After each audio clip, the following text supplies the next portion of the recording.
Alors, la question que je vais vous poser, euh, toujours dans moi j'appelle ça maintenant les débats de la BINA. Mhm. La question que je voudrais vous poser, c'est euh, quelle est la, quelle- donc, est-ce que les gens sont, est-ce que quand on fait des travaux historiques, il y a le problème de la chronologie qui se pose, dans quel ordre les choses se sont faites, et la chronologie, ça pose deux problèmes. Euh, il y a des choses qui manquent, par exemple. Mhm. Être en mesure de dire que tel document manque, Mhm. qu'il y a un chaînon manquant, et deuxièmement, qu'il y a un truc qui a été rajouté, Mhm. qui a été emprunté, etc. Comment vous gérez cette double problématique qui vient interpeller le travail de la compréhension chronologique des choses, à savoir euh, prendre conscience des chaînons manquants et des chaînons rajoutés en quelque sorte. Euh, et notamment dans le cas d'une bibliothèque, logiquement, dans une bibliothèque, on est censé on est censé traiter de ces questions-là d'une certaine manière. On est censé signaler que visiblement il manque une pièce ou qu'il y a un document qui a été antidaté ou qui a une contrefaçon. Et j'ai l'impression que les gens sont un peu désarmés par rapport à ce type de problème. Qu'est-ce que vous en pensez, Domino? Dominique. Ah, Dominique. Voilà. J'en pense que ça me paraît normal. Après, on n'est pas totalement désarmé dans le sens où les livres qui sont perdus sont cités dans d'autres bouquins, au moins le titre. Mhm. Donc on sait qu'ils existent même si on ne les a pas sous la main. Ça facilite le travail de se dire, eh bien, je travaille sur un corpus de texte, même si je sais qu'il n'est pas complet. Puisque je sais quels ouvrages existent et que je n'ai pas, grâce aux citations des autres auteurs. Bon, enfin, c'est pas toujours comme ça. Il peut y avoir aussi des ouvrages. Donc, pour moi, je pense plutôt à une critique interne. C'est-à-dire dire, voilà, on n'aura pu passer de ça à ça. Il y a eu avoir un chaînon intermédiaire qui nous manque, même s'il n'est pas signalé en tant que tel. Moi, j'aime bien le mot archéologie, voyez-vous. Mhm. C'est-à-dire, euh, voilà, on peut s'apercevoir que euh, tel ouvrage renvoie à un autre ouvrage qui manque, en quelque sorte, et qui n'est pas compréhensible sans ça. Bon, apparemment, c'est pas votre tasse de thé. Mais en même temps, quelles sont les qualités nécessaires pour faire ce travail justement de déduction qui manquerait un élément? Qu'est-ce qui peut vous faire penser qu'un élément fait défaut ou qu'un élément a été rajouté? Est-ce que vous avez une idée des compétences qu'il faut avoir, ou même des dons qu'il faut avoir pour pouvoir régler ce genre de problème? Il y a une question de, je pense, d'instinct qui joue dedans, quoi. C'est Mhm. quand on a une œuvre et il faut voir par rapport à la cohérence de l'œuvre s'il y a des choses qui ne sont pas incohérentes par rapport à un tout général. Après, il y a des auteurs qui l'assument. Par exemple, Firmicus Maternus, il me semble que sa mathésie, c'est un amoncellement d'anciens travaux, une Compilation, compilation. oui. Ouais. Donc il y a pas, il pourrait manquer une certaine cohérence à l'intérieur de cette œuvre. Oui, Mais cette fois, c'est assumé, parce que Firmicus Maternus l'affirme qu'il a pris. d'accord. Mhm. Je ne sais pas s'il l'affirme, mais en tout cas dans la traduction chez les Belles Lettres, il est bien écrit dans l'introduction que c'est une compilation, que certains sont issus de certaines sources comme Nescesso et Pétosiris, et qu'on voit ça dans le fait que Anoubion a des sources ou des manières de formuler qui sont très proches de celles de Firmicus Maternus, donc se sera rapporté à une même source. Et là, pour le coup, la source, on l'a pas. Mais c'est pas. Ces compilations sont une aide aussi pour nous dire voilà à quoi pouvait ressembler un manuscrit de l'époque. Oui. Alors, je ne sais pas si Nostradamus fait partie de votre corpus. Enfin bon, là, en l'occurrence, vous avez passé un document très intéressant qui manquait justement. Alors, justement, dans le cadre de Nostradamus, il y a des choses qui manquent et qu'on peut retrouver. Hein. Par exemple, il y a des mentions. Tant qu'on n'a pas retrouvé certains documents, on ne comprenait pas pourquoi on parlait de ceci ou cela, par exemple. Et d'autre part, par exemple, bon, je peux rentrer dans les détails de votre ami parce que ce n'est pas votre domaine spécialement, quoique. Mais il y a aussi le travail.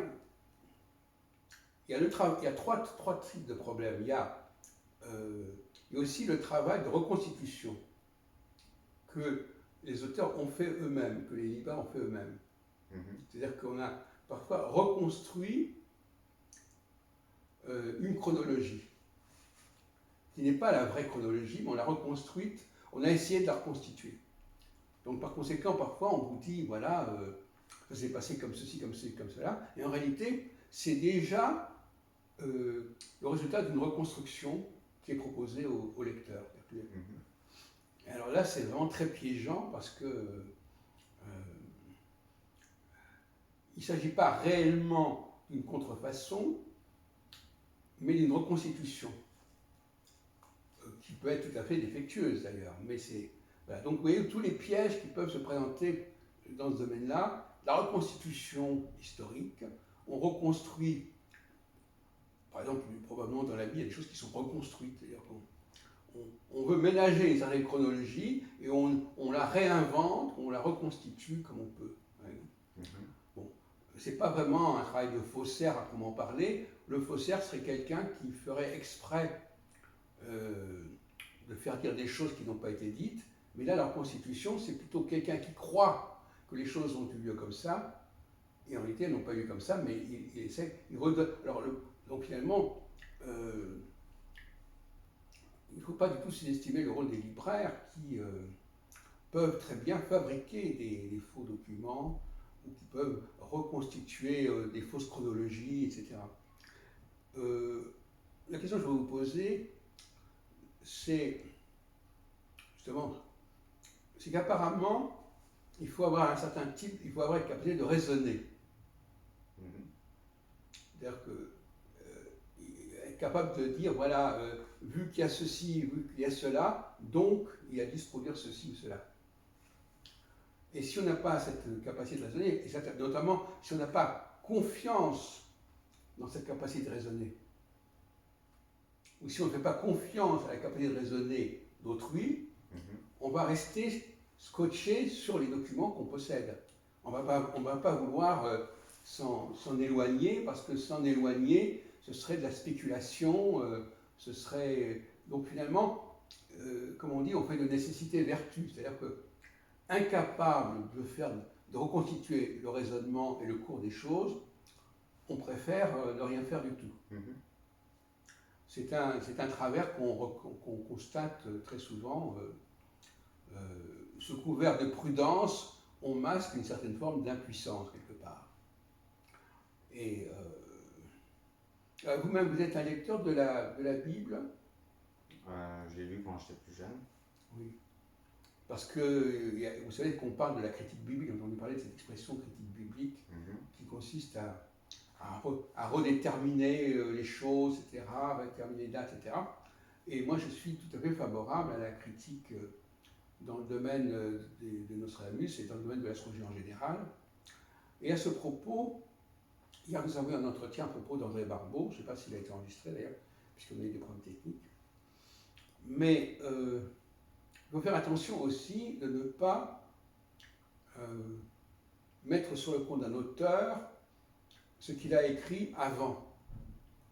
Ça peut paraître bizarre, mais la chronologie permet aussi de dire, voilà, à un moment donné, tel auteur a dit ça, et un peu plus tard, il dit autre chose.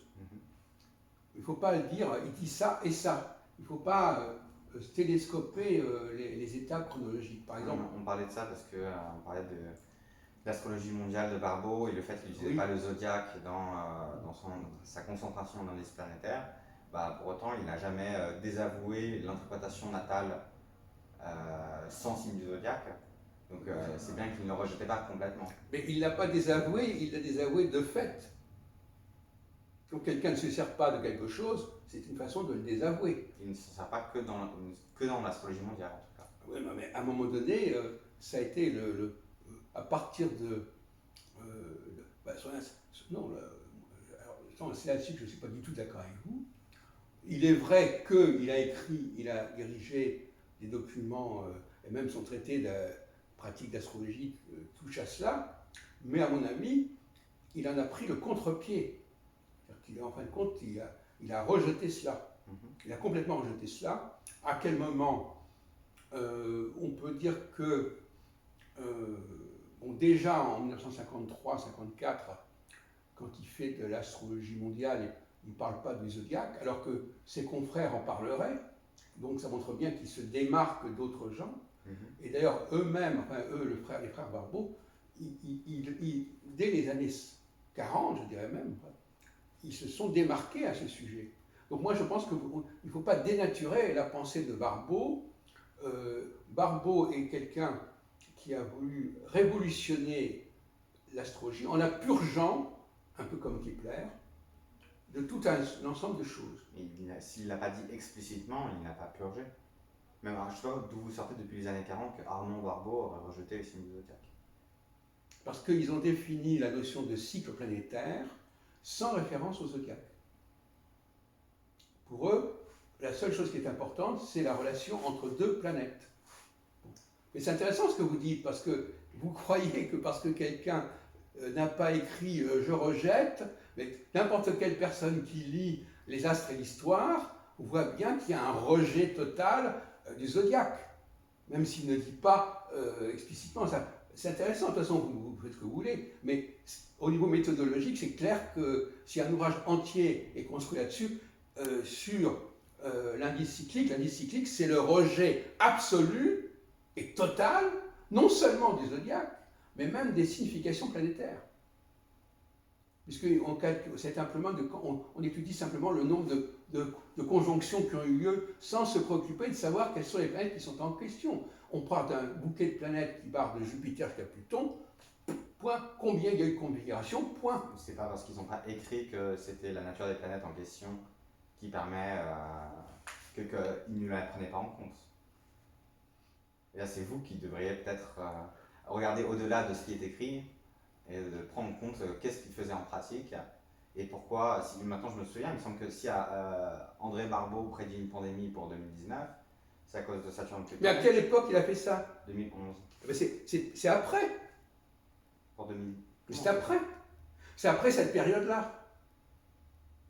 À un moment donné, il est peut-être revenu sur autre chose. Moi, je vous parle d'une période qui a